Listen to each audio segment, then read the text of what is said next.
Hello everyone, I welcome you all to the Infinite Vision platform. Right now I'll be putting one such question that came in your JEE Main examinations.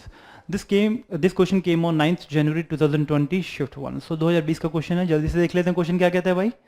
Question says a block of mass 10 kg is kept on the rough inclined plane. एक 10 kg का block है, inclined plane पे हमने रख दिया, rough है ना, as shown in the figure. A force of 3 Newton is applied on the block. 3 Newton का फोर्स डाउनवर्ड आपने अप्लाई किया है. The coefficient of static friction between the plane and the block is, इस पे coefficient of static friction भी given है, mu is equal to 0.6. ठीक है. Then what should be the minimum value of force P such that the block does not move downward? कितना आप force लगाएंगे इस पे, और वो मिनिमम फोर्स होना चाहिए ताकि वो नीचे स्लाइड डाउन ना करे.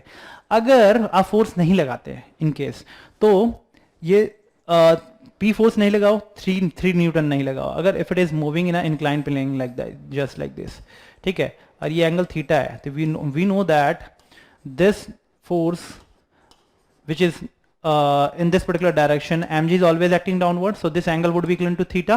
इसका mg का ये वाला component होता है mg cos theta, और ये वाला component होता है along the inclined plane mg sin theta. अगर कोई भी फोर्स नहीं लग रहा है ना, तो ये जो mg sin theta ही है जो कि इसको फ्रिक्शन को बैलेंस करेगा. पीछे अगर फ्रिक्शन लग रहा होता है, if this mg sin theta is greater than friction, तो ये स्लाइड डाउन करेगा, ठीक है, या तो mg sin theta अगर फ्रिक्शन से कम है तो स्लाइड डाउन नहीं करेगा, ठीक है. And normal must be equal to mg cos theta in this particular case, ठीक है.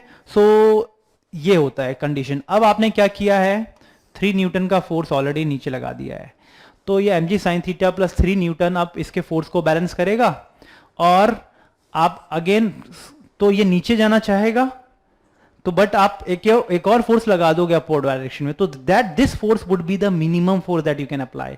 नहीं तो क्या होता, अगर ये नीचे जाना चाहता है, ठीक है, और आप बहुत ज्यादा फोर्स ऊपर लगा दो, P बहुत ज्यादा ऊपर फोर्स लगा दो, तो अब ताकि ये ऊपर जाना स्टार्ट कर दे, अगर ये ऊपर जाना स्टार्ट कर देगा तो फ्रिक्शन भी इस डायरेक्शन में आ जाएगा, क्योंकि मोशन के अपोजिट होता है फ्रिक्शन, तो P फ्रिक्शन इधर आ जाएगा, तो then at that point P must be equal to mg sin theta plus 3 newton plus Fr friction force, तो वो मैक्सिमम फोर्स आएगा, है ना, तो ज्यादा फोर्स आ जाएगा उस पर, ठीक है. तो बट हमें निकालना है मिनिमम फोर्स, मिनिमम कंडीशन में कि ताकि वो नीचे ना जाए, तो वो तभी हो सकता है जब mg sin थीटा और ये नॉर्म 3 न्यूटन और फ्रिक्शन अपवर्ड लगे, मतलब ये नीचे जाना चाह रहा है, ठीक है, क्योंकि mg sin theta plus 3 Newton friction से ज्यादा है, तब ये नीचे जाना चाह रहा होगा.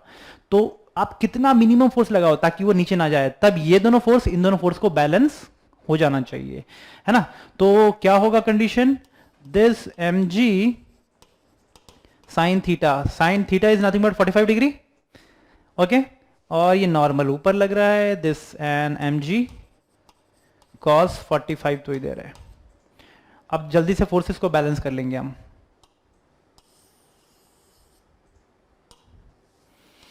सो देखो, बैलेंसिंग कंडीशन में फोर्स आपने ऊपर लगाया है और फ्रिक्शन भी अपवर्ड लग रही है ना, friction is also acting upward, it would be equal to mu into N. Friction हमेशा म्यू एन के बराबर होगा. म्यू कितना है, 0.6, एन कितना है, mg cos 45 के बराबर. I hope this thing is clear. And बाकी तो कुछ नहीं है, फिर तो बैलेंसिंग कंडीशन ही लगाना है. 6/10 वुड बी इक्वल टू, मास कितना है इसका, 10 kg का, एंड g की वैल्यू 10 ले लो, एंड cos 45 रूट कितना होता है, 1/√2. सो 10 से 10 cancel, finally you will be getting 60/10√2. No, 10 से 10 कैंसिल, एक 10 रह जाएगा, तो you will be getting 60/√2. This you are getting, है ना. So 60/√2 is the frictional force that you are getting. तो जल्दी से यहां पे वैल्यू पुट करेंगे सीधा डायरेक्ट.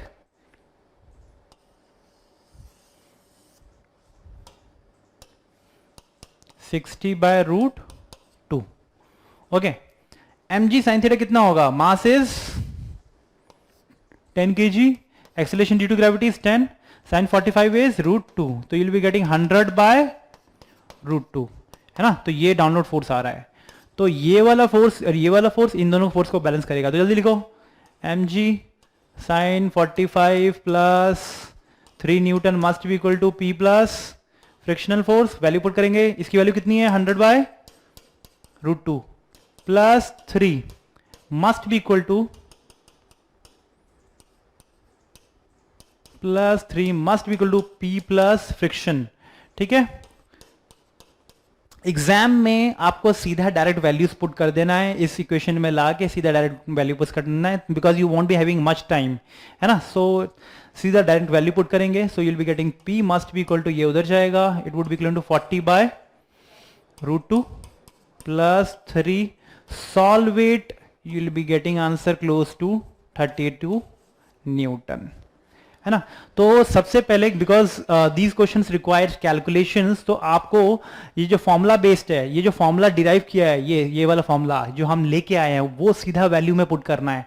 हमें जानते हैं कि हम बैलेंसिंग कंडीशन में ये सारे फोर्सेस इस पे बैलेंस होने चाहिए, सब फोर्सेस लिख दो भाई, है ना, और सब फोर्सेस को बैलेंस कर दो कि, और उसके बाद वैल्यू सीधा डायरेक्ट पुट करने के बाद, क्योंकि आपका टाइम इसमें लगना चाहिए, इसमें टाइम नहीं लगना चाहिए, ठीक है, क्योंकि calculation will require some time. So I hope इसमें सॉल्व करने के बाद √2 की वैल्यू पुट करो 1.4142, this would be equal to 40 plus 3 के साथ जोड़ देंगे तो you will be getting close to 32 newton आएगा। So the our correct option would be A.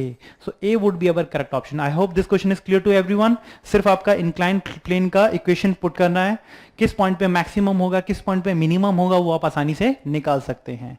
Okay, thank you.